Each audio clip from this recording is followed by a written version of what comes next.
Ya. Entonces, buenas tardes, vecinos, vecinas, vecines de acá del barrio, de todo Santiago, de las distintas ciudades de Chile que a veces nos están mirando cada miércoles en estas sesiones que nosotros llamamos conversaciones constituyentes.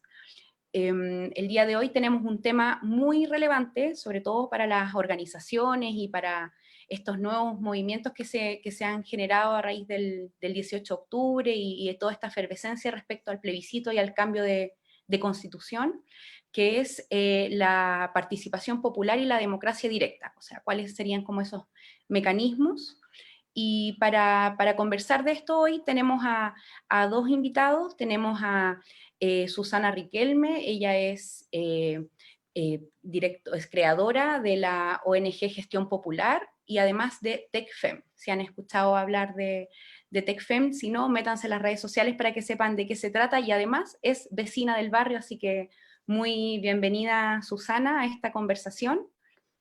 Y tenemos también a un destacado abogado y activista medioambiental, por lo que decían sus redes sociales, don Mariano Rendón, impulsor también de estos procesos y cambios constitucionales hace muchos años atrás, así que también tiene harto, yo creo, que aportar respecto a este tema.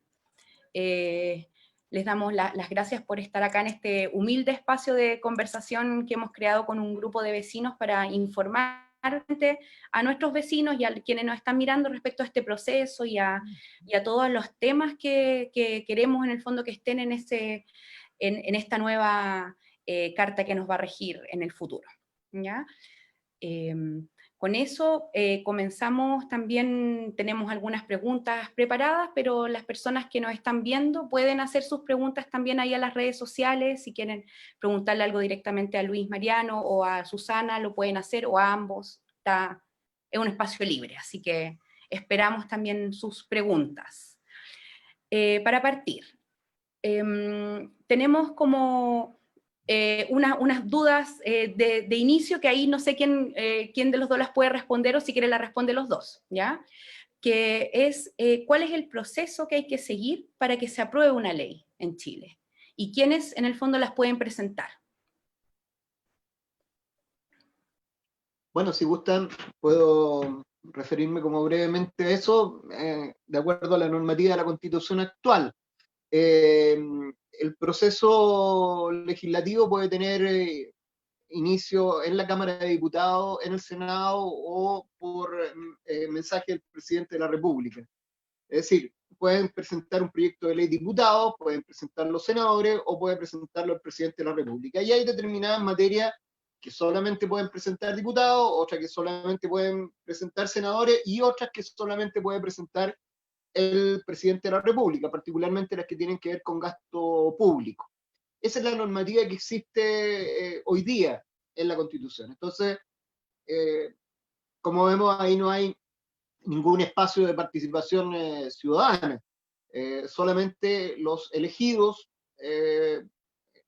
es una forma de democracia exclusivamente representativa, los elegidos son los que pueden dar inicio al proceso legislativo. Y dentro de ese proceso legislativo, quien tiene la manija, digamos así, del proceso es el presidente de la República, porque en nuestro sistema marcadamente presidencialista, el presidente puede fijar los tiempos de tramitación de los proyectos, ¿no es cierto? Puede ponerle los distintos tipos de urgencia o ninguna urgencia, y eso va definiendo qué proyectos son los que se debaten en el Congreso y cuáles no.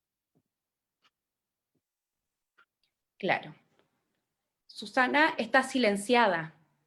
Qué raro, ya. Solamente agregar dos cosas. Que con respecto a los mensajes presidenciales, el presidente de la República puede crear ministerios o departamentos o direcciones, etcétera, lo que no puede hacer un congresista. Y también con respecto al manejo de las iniciativas o de las leyes que pueda presentar un congresista, siempre ellos tienen distintos asesores o también a través de la presión pública, las personas pueden imponer algún tipo de idea en lo que es la agenda política de un país, y de esta forma, sí o sí, el presidente de la República, por lo general, o incluso un congresista, puede hacer la vez de representación de este grupo de personas, si es que quiere, y presentar un proyecto de ley que puede transformarse en algo completamente distinto a lo que las personas o el grupo desea, pero hay varios casos de normativas que ha impulsado la ciudadanía, como la ley Emilia, también la ley 20.500, que es la que refleja más que todo lo que tiene que ver con las organizaciones sociales, etc. La ley Zamudio y otras normativas que sí son, digamos, que provienen desde el deseo de la ciudadanía. Pero Chile, al ser un régimen presidencialista, perdón, y al tener una Cámara de Diputados y de Senadores tan amplia y tan costosa, la verdad es que debería ser mucho más ágil a la hora de generar normativas que fuesen directamente en beneficio de la población, y no solamente dentro del contexto de las muchas reformas que necesita la Constitución para poder funcionar a los tiempos actuales. Entonces, eso, al final, las leyes pueden generarse de estas dos maneras, como decía el ilustre señor Luis Mariano, pero también existe la posibilidad de que nosotros como ciudadanos presionemos y cambiemos la agenda política del gobierno, y se ha hecho, estos últimos años se ha hecho de manera muy constante.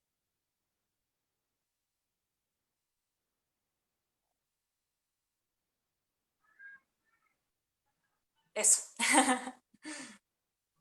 No sé si es mi conexión o como que te perdimos un poco al final, pero quería hacer una pregunta respecto justamente a este tema y un dato que tú dabas anteriormente, Susana. Del total de leyes que se presentan, ¿cuántas en el fondo vienen de iniciativa justamente del presidente o de la presidenta? Hasta el año 2018, de las últimas encuestas que se realizaron a través de la Biblioteca Nacional del Congreso, el 72% era iniciativa o digamos, presentada por el presidente o la presidenta de la República, en este caso, lo que es mucho. Algunas rechazadas, la gran mayoría, la verdad es que generaban continuidad, y pasaban a las distintas cámaras y a las distintas etapas de lo que es una ley, una normativa o una reforma de una normativa, pero la gran mayoría, digamos, sí eran aprobadas, tal vez no en su mayoría o en su forma, pero sí, digamos, por lo menos el título de la ley, de lo que pretendía el presidente o la presidenta de la República. Claro. Y, y respecto a estas mismas iniciativas, como comentaban, hay un gran número de estas que se rechazan, y se rechazan por distintas razones, porque son, bueno, siempre tenemos el fantasma de la inconstitucionalidad, que es algo que nos viene penando para hacer cambios y los cambios necesarios que por lo menos la ciudadanía movilizada ha querido desde hace mucho tiempo.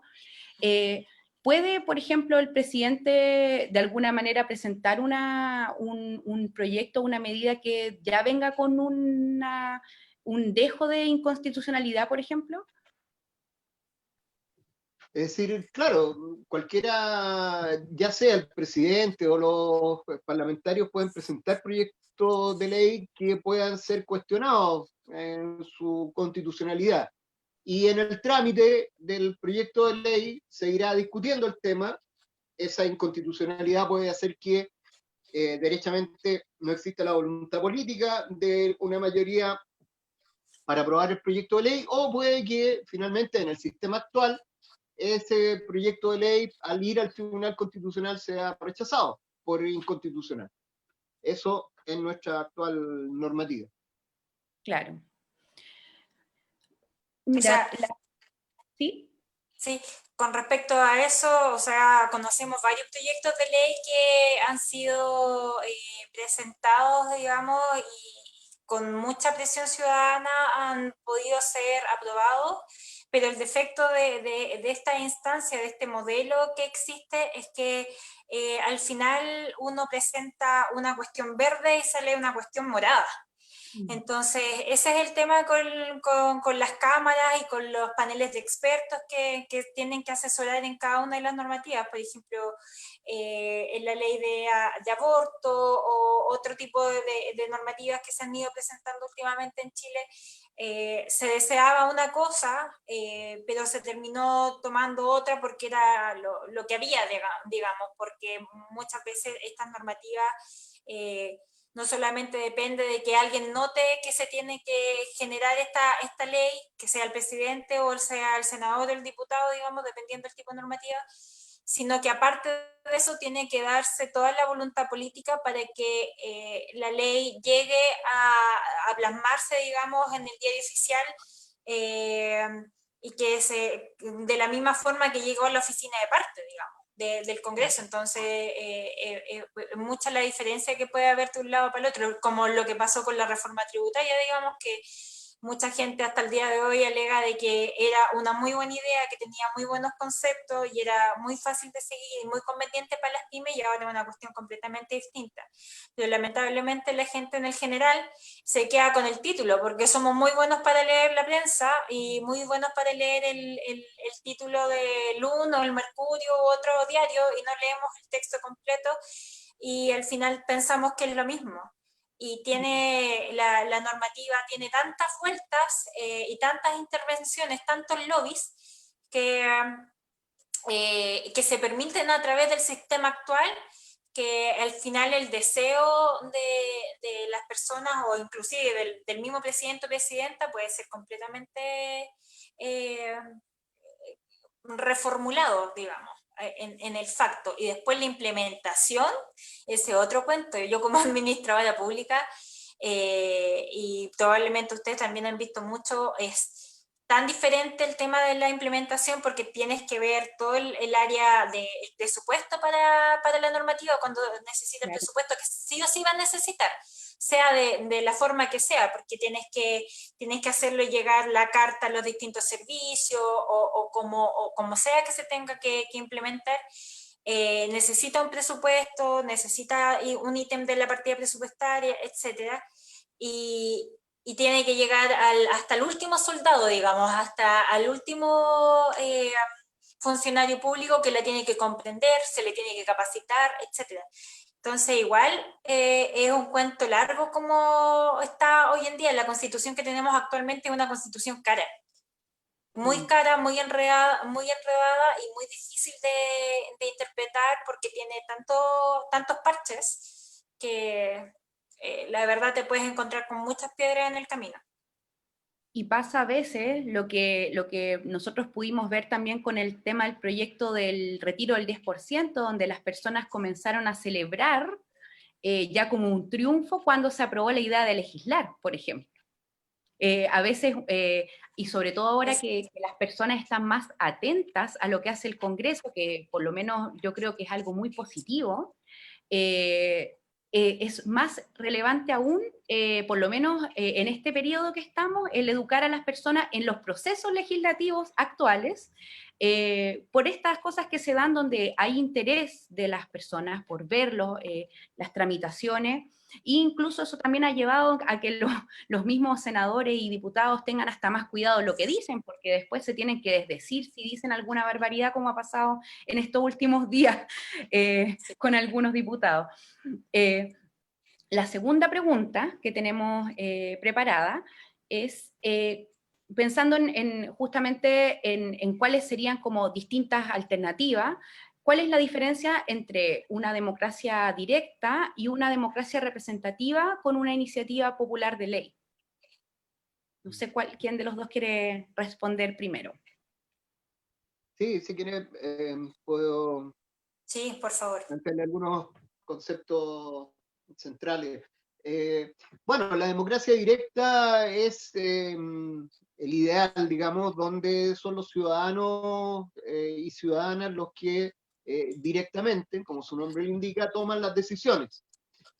sobre lo que queremos como leyes, digamos, por ejemplo, en un país. Eso, eso es en sociedades relativamente grandes, como las nuestras, con millones de personas, es relativamente difícil, y por eso surge todo el tema de la representación. Sin embargo, aún en sociedades grandes, con muchos países con muchos habitantes, es posible generar espacios de participación directa. Es decir, no estamos condenados exclusivamente a que la democracia la gestionen los representantes. Hay países que tienen un amplio mecanismos de participación directa de la ciudadanía, donde la gente decide cosas relevantes, cosas que en nuestro sistema son leyes y que solamente deciden los parlamentarios. Yo diría que uno de los casos más emblemáticos es Suiza, donde la gente tiene una tradición de participación muy directa y permanentemente se están decidiendo cosas muy relevantes, qué sé yo, compra de armas, si hay que tener o no un feriado postnatal para los padres también, no solamente para las madres, cosas como esas las decide la gente en muchos casos. Entonces, yo creo que mirando, pensando en la nueva constitución, sería muy relevante que estableciéramos algún mecanismo para que la gente también pudiera decidir grandes temas a través de un mecanismo plebiscitario. Los plebiscitos no tienen que ser una cuestión tan a lo lejos, digamos, tan extraordinaria. El plebiscito puede ser una herramienta, sobre todo con los avances tecnológicos que tenemos, puede ser una herramienta bastante más accesible para que esta democracia directa pueda ser una realidad. Entonces yo creo que ahí tenemos un desafío importante en este proceso constituyente. Sí, por ejemplo, los mecanismos que conozco actualmente de, entre comillas, democracia directa, que podrían ser más de, bueno, los plebiscitos de momento son alcaldicios, los nacionales tienen un montón de requisitos, pero por ejemplo los pladecos son a través de democracia directa. Yo creo que el principal problema que existe con los pladecos o con los COSOC también, que son los consejeros legislativos, que se tienen que implementar sí o sí en diferentes servicios o instancias. Ahora está la obligación que sea en las regiones, también está la obligación que sea en los municipios. Es que muy poca gente se entera realmente de que existen estos mecanismos y que estos mecanismos por lo general son utilizados por las élites de alguna forma.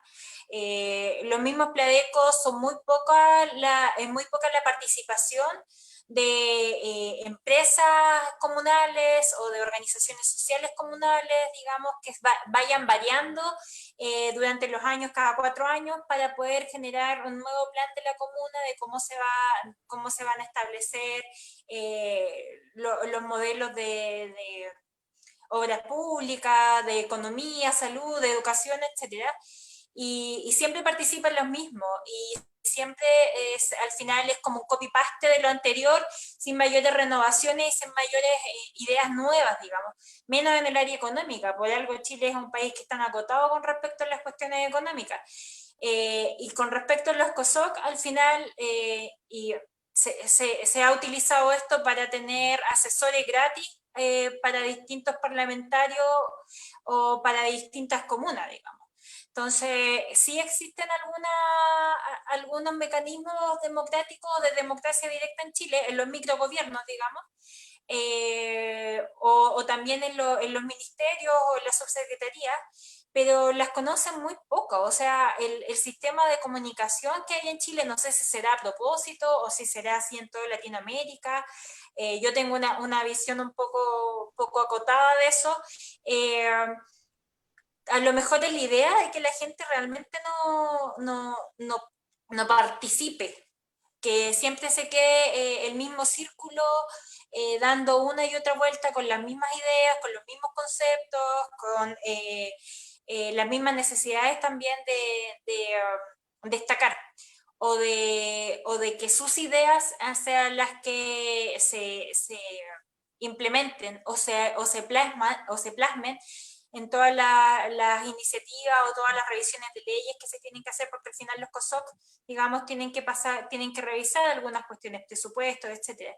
Y en los Pladecos se supone que debería ser cada 4 años un gran evento comunal, pero lamentablemente muchas comunas lo hacen, digamos, para cumplir, no generan una gran participación ciudadana, no informan, no les interesa informar, y la gente no puede estar constantemente visitando, insistiendo, pidiendo que les entreguen respuestas con respecto a sus solicitudes o información con respecto a cómo se maneja la democracia en su propia comuna.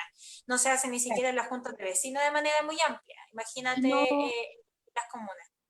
no será también, perdona que te haya interrumpido, pero no será también que, bueno, para quienes no conocen la ley 20.500, que es la ley de participación, la actual ley de participación, que en su cuerpo es bastante, o sea, versa una muy buena intención, pero finalmente no es una ley, o sea, indica que ninguna de esas instancias son vinculantes, entonces ¿no será que también eso incide en que las personas tengan voluntad o no de participar en un proceso que finalmente van a saber o saben no tiene una incidencia directa en la decisión que se va a tomar?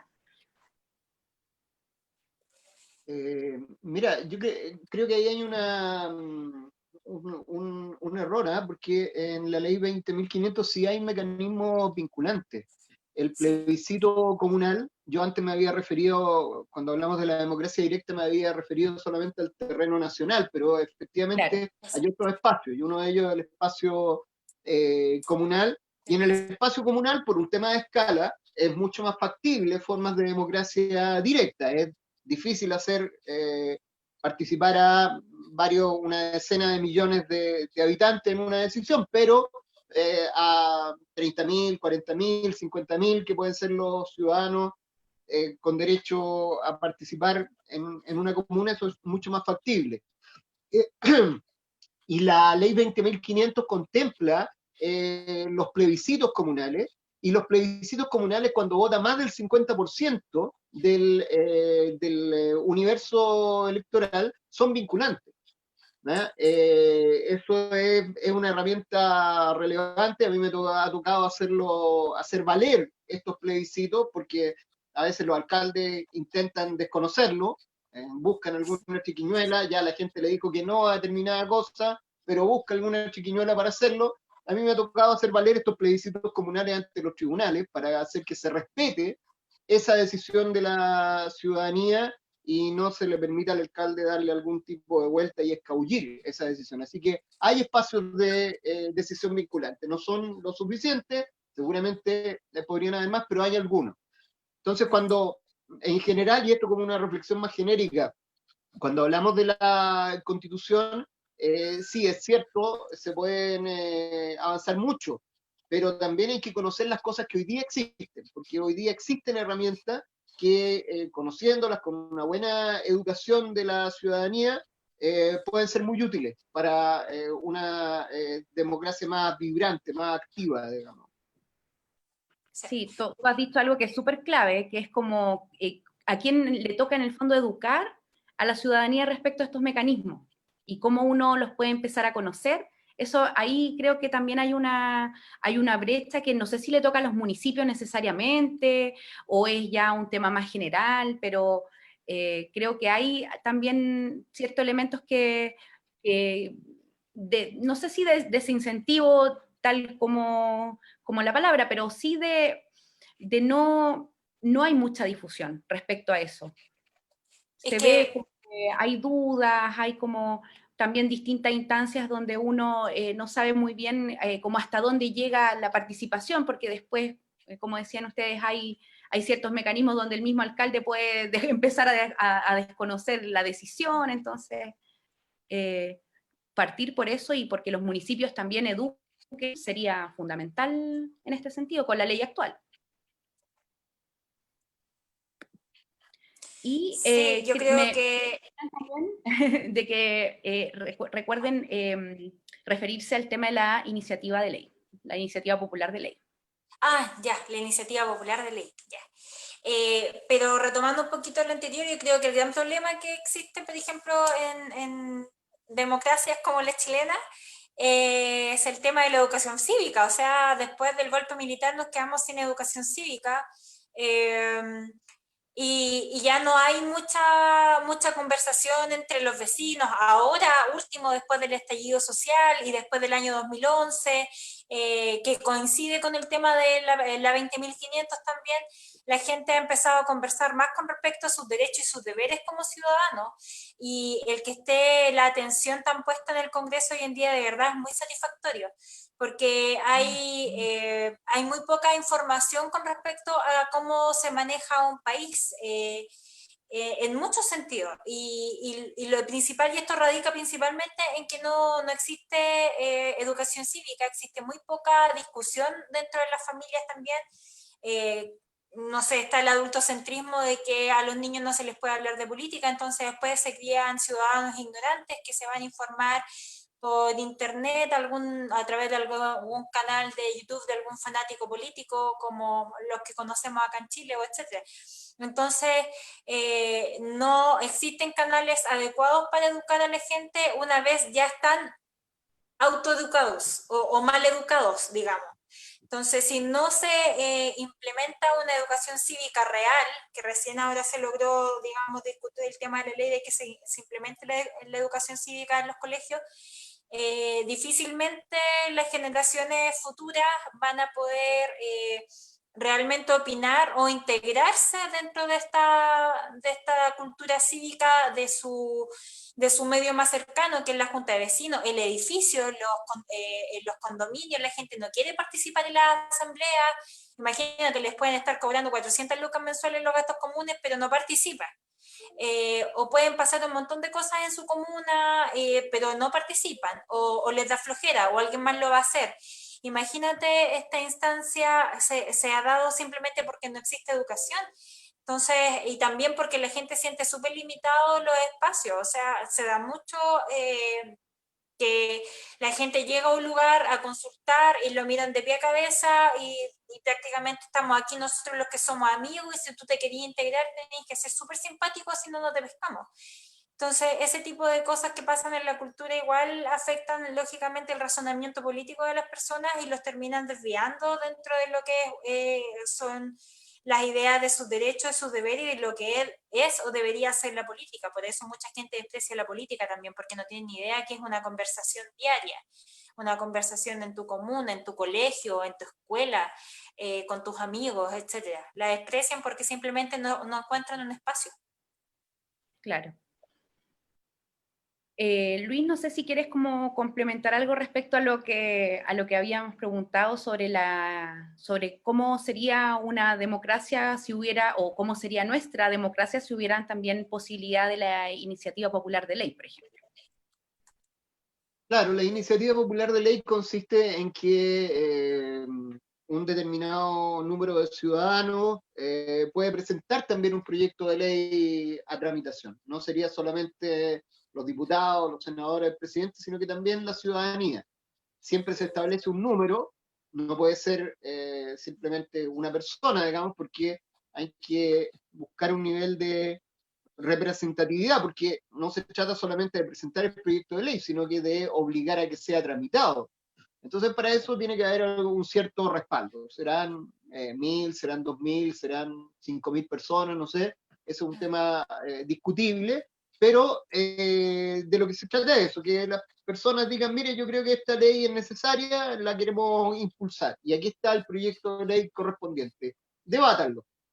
Y que el Congreso dé una respuesta sobre eso. Por supuesto, no significa obligar a que digan que sí, pero sí a que lo discutan, ¿no es cierto? Y que haya un pronunciamiento de todos los sectores políticos sobre ese planteamiento legal. Con respecto a eso, bueno, yo presido la OIG Gestión Popular por la iniciativa popular de ley. El último proyecto que se presentó hace no muchas semanas es el de la senadora Adriana Muñoz, también está Guido Girardi y un par de personas más, donde ellos presentan una nueva iniciativa para iniciativa popular de ley, después de todos los otros proyectos que han estado descansando en el Congreso y que ni se les ha mirado. El hecho de que en una constitución como la chilena, con la ideología que tiene y con el espíritu que tiene, exista la posibilidad de que un grupo de personas tengan esta tercera instancia, aparte de la moción y del mensaje, sería la iniciativa popular de ley. Es de alguna manera un peligro muy grande para los fines particulares de varios grupos. Imagínate lo simple que sería que las organizaciones barriales o nacionales o sindicales pudiesen redactar un documento con la asesoría de que ellos consideraran pertinente, pudiesen reunir las firmas o dentro del mecanismo que la iniciativa popular de ley, digamos, de Chile, en este caso, si es que se aprobase, estimara conveniente, y pudiesen presentarlo y pudiesen luchar al mismo tiempo porque se presentara en la prensa, se hicieran discusiones en distintos ámbitos.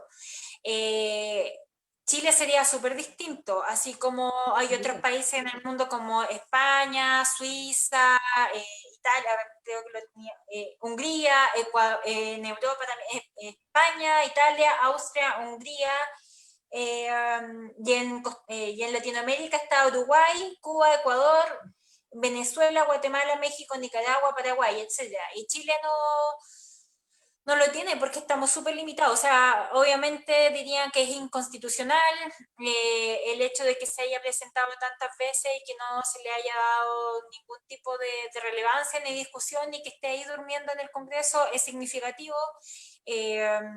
Es de alguna manera frenar lo que es la democracia directa, pero a través de un mecanismo que sería posible. Como indicaba Luis Mariano, es súper complejo en una democracia lograr aunar las opiniones de tantas personas, a pesar de que en Chile somos re pocos, somos 17 millones de pelagatos más o menos, 18, 20 por ahí, no sé cuántos ya, pero menos de 20, a través de ciertos mecanismos, digamos, donde no está la voluntad política o la voluntad institucional para hacerlo, porque por ejemplo, en Suecia, en Europa, en otros lados, digamos, existe este mismo mecanismo a través de las de páginas web o de casillas, digamos, que se pueden entregar en el mismo Congreso, se deja la carta, se dejan las firmas, se hace una copia, se notaría, se hace entre la notaría o, digamos, o la instancia legal que ellos tienen, se entrega y se tiene a un representante, digamos, de la Cámara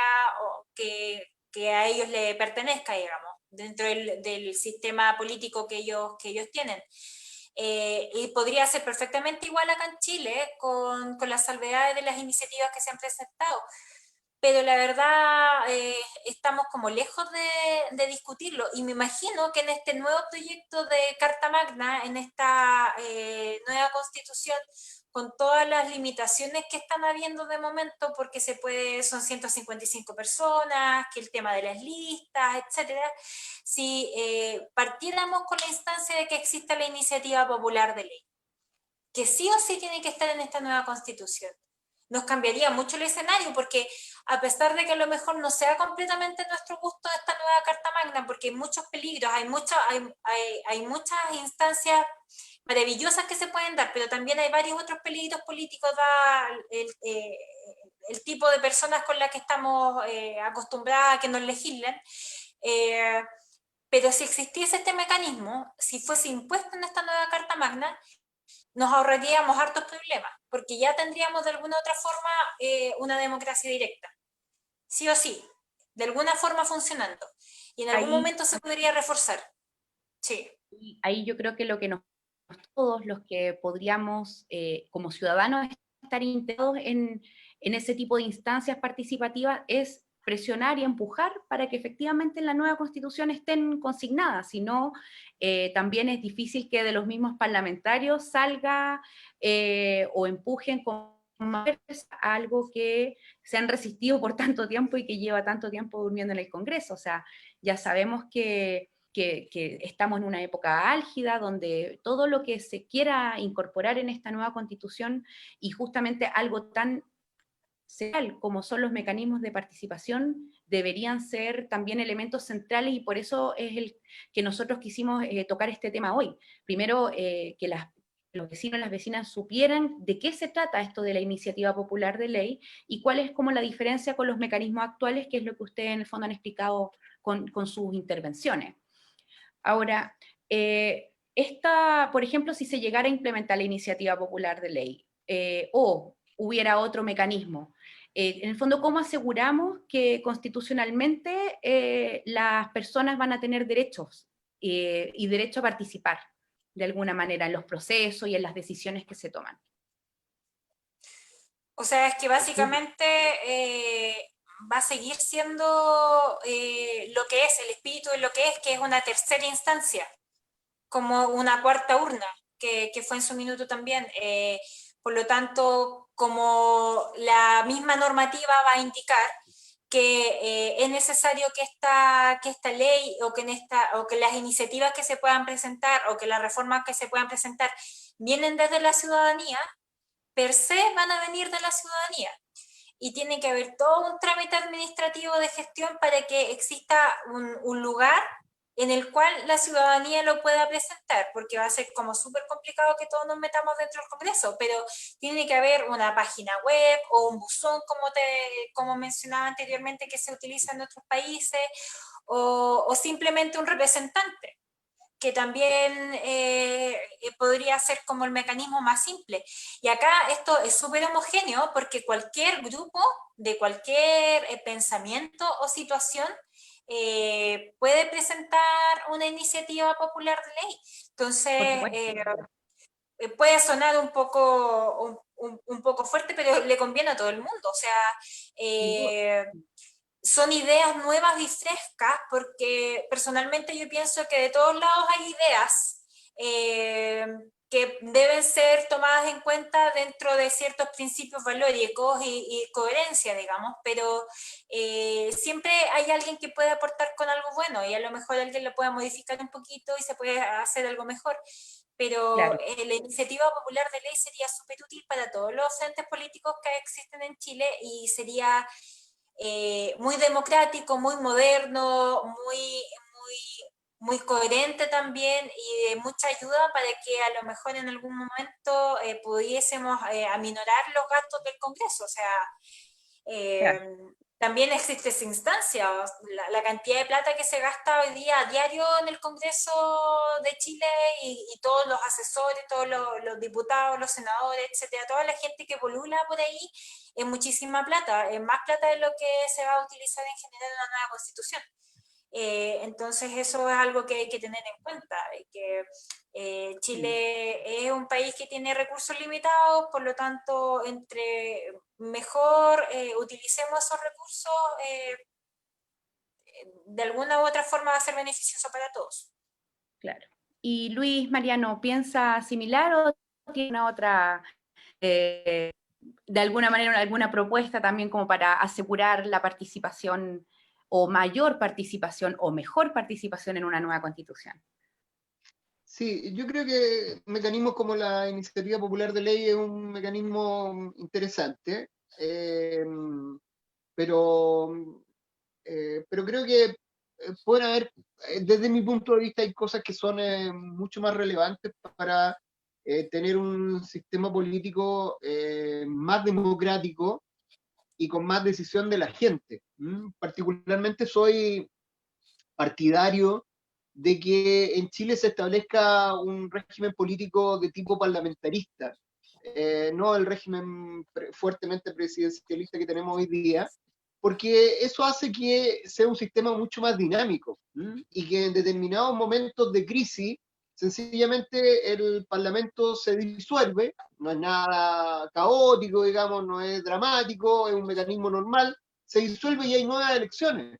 Entonces la gente, la que va resolviendo las crisis políticas sin ningún problema. Y los gobiernos pueden ir cambiando, cambia el primer ministro, no es así el periodo de 6 años, de 4 años del presidente, que pase lo que pase, lo haga bien, lo haga mal, tenemos que soportarlo. No, es el Congreso el que va diciendo permanentemente si tiene el primer ministro, el que está ejerciendo el Poder Ejecutivo, lo está haciendo bien o mal, y si lo hace mal al primer año, lo cambia el primer año, no hay problema. En determinadas circunstancias, el primer ministro, el jefe de Estado puede, en conflicto con el Congreso, decir que decida el pueblo. Y entonces se llaman nuevas elecciones. La gente vota, se establece el nuevo equilibrio político en el Congreso y ese nuevo Congreso decide los grandes temas del país. Eso a mí me parece un mecanismo muy interesante y quería que nuestra democracia fuese mucho más vibrante, mucho más efectiva y con mucha más participación de la gente, porque sería la gente la que decidiría estos temas y no exclusivamente los parlamentarios. Claro. Quizás son ideas que pueden ser complementarias, pensando en un ideal, porque cuando ustedes comentan todo esto, uno también desde lo actual y desde lo pasado piensa que es algo como bastante lejano de que en algún momento se pueda implementar, pero estamos en una etapa de volver a replantearnos también cuáles son las formas y de convencernos también todos los ciudadanos de este país de que somos importantes y de que podemos incidir de alguna manera en las decisiones que se toman. Por lo menos creo que ese es el espíritu de todo este proceso que se está dando. Entonces, claro, esto quizá complementa lo otro o es de alguna manera darle un poco más de sustento a los mecanismos actuales. Entiendo que también hay ejemplos en otros países que son que se pueden tomar y que no son cosas, como decía Luis Mariano, que va a haber un desastre porque un congreso se disuelva, que de repente ahí pasa un poco de estos temores infundados a que la institucionalidad democrática se va a caer por cosas como esa y que realmente no, pasa en otros lados y es cosa de plantearlo solamente. Entonces, no sé si respecto a eso, al cómo constitucionalmente, o sea, ¿qué debería decir una nueva constitución para consagrar esto? Si pueden como complementar un poco con eso para que la gente también le quede súper claro qué es o cuál es el punto de vista respecto a qué es lo que tiene que quedar ahí para que esto se dé. Sí, yo creo que la Constitución debe consagrar el principio del protagonismo ciudadano. Yo prefiero hablar de protagonismo ciudadano, no de participación, porque la participación es como decir, ya, mira, los temas nos corresponden a nosotros los políticos y los vamos a dejar que los ciudadanos participen un poquito en una u otra cosa, digamos, sino que creo que la cosa debe ser al revés, digamos, debe ser el protagonismo, el máximo protagonismo posible de la ciudadanía en todo orden de cosas. No solamente en la posibilidad de legislar, que es lo que hemos estado conversando, también en otros ámbitos, en el ámbito judicial, por ejemplo. En otros países existe la institución de los jurados, donde es la gente, ciudadanos comunes y corrientes, elegidos, los que resuelven los casos judiciales, los casos penales particularmente, y son ellos los que deciden si una persona es inocente o culpable. ¿Ya? Eso lo hemos visto todos nosotros en las películas, digamos, en Estados Unidos y en otros países que funcionan con este mecanismo. Si uno ve hoy día, una de las instituciones que tiene menos prestigio es el Poder Judicial. Veía una encuesta que salió hace como 2 días y está en el fondo de la tabla el Poder Judicial. Entonces, es posible que ahí pueda haber también participación de la ciudadanía en la gestión judicial, yendo más allá, incluso en ámbitos como la defensa. Estamos acostumbrados también a que la defensa sea un tema de los militares. No tiene por qué ser así necesariamente. Hay países donde la ciudadanía está permanentemente, una parte de la ciudadanía se forma, se entrena y está en condiciones de asumir tareas de defensa, no solamente de defensa externa bélica, sino que todo ese rol de ayuda a la ciudadanía en caso de desastre que tienen que cumplir los organismos de la defensa. En Estados Unidos existe lo que se llama la Guardia Nacional, que son ciudadanos voluntarios que están preparados para cumplir labores de defensa y de apoyo a la ciudadanía en caso de desastre. ¿Por qué no puede haber, por ejemplo, esa instancia? Entonces creo que esto del protagonismo de la ciudadanía debe ser algo que inspire a toda la labor del Estado, que esté inserto en todos los ámbitos, eh, por supuesto también en el legislativo, digamos, es importante que así sea, pero es un concepto mucho más amplio que debiese ser una de las principales cambios que tengamos, porque efectivamente yo creo que se ha generado una gran distancia entre la élite política y la ciudadanía. Y una forma de resolver eso es darle más atribuciones directamente a la gente, para que ejerza sus labores y pueda canalizar su energía en la conducción del país. Sí, me gustó ese concepto, ese cambio de participación a protagonismo. Me parece más potente de empezar a impulsar, porque la figura cambia. Cuando ya uno es protagonista también tiene derechos, lógicamente, pero también tiene un deber a lo que está ocurriendo en el país, y eso no, a pesar de que hemos hablado mucho respecto a lo legislativo y al Parlamento, traspasa a los otros poderes del Estado también, y a instituciones como el Poder Judicial, como comentaba. Respecto a lo que tú decías del sistema parlamentarista, ¿cómo en el fondo las personas participan de esto más allá del voto o más allá de cuando se convoca elecciones? ¿Cómo en el fondo aseguramos también que en este ejemplo que tú dabas de pasar a un sistema un poco más parlamentarista, la gente va a tener más protagonismo? Uh-huh. Bueno, el protagonismo de la gente viene dado por la posibilidad de que se disuelva el Parlamento y se llamen a nuevas elecciones, ¿ya? Entonces ahí hay un resorte que queda entregado a la ciudadanía para resolver las crisis políticas, ¿ya? Y eso pasa frecuentemente en los países con sistema parlamentarista, y como les digo, no es nada dramático, digamos, simplemente cambia la correlación de fuerza, se elige otro primer ministro y el país toma un rumbo distinto al que traía. Eso es democracia, digamos, y eso me parece que es un sistema flexible que además impide que que las crisis políticas se transformen en una catástrofe. Eh, en el sistema parlamentarista no se da la contradicción entre el Congreso por un lado y el Ejecutivo por el otro, porque el Congreso es el que elige el Ejecutivo. Entonces siempre ahí hay una sintonía. Si al Congreso no le gusta el Ejecutivo, bueno, lo cambia.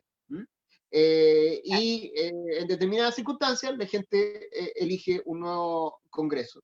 Y eso me parece que es muy sano. Mira, yo siempre pienso que el sistema parlamentarista y el sistema presidencialista, uno puede hacer una analogía con los edificios asísmicos. El sistema parlamentarista es como un edificio asísmico, que se mueve mucho. Pueden cambiar los ejecutivos, pueden haber 2 ejecutivos en un mismo año, pero el sistema como tal no se cae, porque tiene mecanismos para moverse y para resolver la crisis en sí misma. En cambio, en el sistema presidencialista la cosa es muy distinta. Se elige un presidente por un periodo fijo de 6 años y, salvo casos extremos como una acusación constitucional, que es un caso efectivamente dramático, digamos, y que requiere grandes mayorías en el Congreso, el presidente no puede ser removido. Y puede que el presidente esté conduciendo el país a una situación de muy crítica. Entonces, el sistema presidencialista es como ese edificio rígido. No se mueve, puede haber un temblor fuerte y no se mueve nada, pero de repente viene otro más fuerte y lo bota derechamente. Entonces, yo creo que ese sería un tremendo avance, y no lo veo como algo así de ciencia ficción, ¿eh? Porque yo creo que se va generando un consenso importante hoy día político en el país. Mira, el año 2011 recuerdo yo que hubo un acuerdo entre la Democracia Cristiana y Renovación Nacional para impulsar el sistema parlamentarista en Chile. Estamos hablando de partidos relativamente conservadores, digamos, en sus distintos sectores, y sin embargo veían esto como una cosa importante. ¿Por qué el 2011? Porque el 2011 vivimos ya una primera crisis, ¿no es cierto? Que las grandes movilizaciones ambientales, las grandes movilizaciones estudiantiles, a mí me tocó participar en alguna de esas cosas. Entre otros, llegamos a una ocupación del Congreso en octubre del año 2011 y donde nuestra demanda era precisamente un plebiscito para resolver si Chile quería o no una nueva constitución, lo que conseguimos ahora, digamos, el 2018. Pero entonces, el 2011 ya había gente dentro de la élite política que se daba cuenta que el problema era el sistema y que necesitaba un cambio de sistema. Y por eso estaban proponiendo ya en esa época cosas como el cambio a un sistema parlamentarista. Y por lo tanto, hoy día yo creo que están todas las condiciones para que así sea, y yo creo que Chile sería un país bastante más democrático y más participativo con un sistema de ese tipo. Sin duda que sería mejor de lo que tenemos. Que como han argumentado, se ha quedado un poco corto respecto a las demandas y también a las formas en que las personas también ahora ejercen presión, que creo que debe cambiar, sin duda. Tenemos como, siempre hacemos esta pregunta como para finalizar a todos los invitados que tenemos, y es en un fondo un poco para seguir como motivando a las personas a que participen de este proceso y que está recién comenzando, ahora va a comenzar el 25 de octubre con el plebiscito, y después se viene un largo camino que esperamos también sea del interés de las personas. Pero como para este momento inicial, y nuestra pregunta es la siguiente. No sé si quiere responder Luis Mariano o Susana primero. ¿Por qué los vecinos y vecinas deberían ir a votar el 25 de octubre?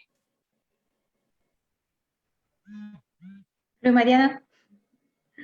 Bueno, ¿por qué? Porque es una oportunidad que los chilenos no hemos tenido nunca. Y Chile se puede constituir en un ejemplo casi a nivel mundial en términos de la posibilidad de darnos democráticamente, decidir darnos democráticamente una nueva constitución. En la historia de Chile, todas las constituciones han sido impuestas. Alguien, el vencedor en una guerra civil, o el que dio un golpe de Estado, elaboró una nueva constitución y se la impuso a otro sector del país. Hoy día tenemos la posibilidad de dejar eso atrás y de efectivamente, aunque suene ya como lugar común, esto de construir una casa de todo, efectivamente, ser capaces de asumir plenamente la dignidad de los ciudadanos, que es poder ejercer la soberanía en toda su dimensión. Y ser ciudadano y ser un ciudadano soberano no es solamente ir a votar por los políticos cada cierto tiempo, es también participar directamente en la gestión pública a nivel municipal o a nivel más general, y es también darse la constitución que queremos darnos. Es decir, la constitución no es digna, no es digno que se nos imponga una constitución.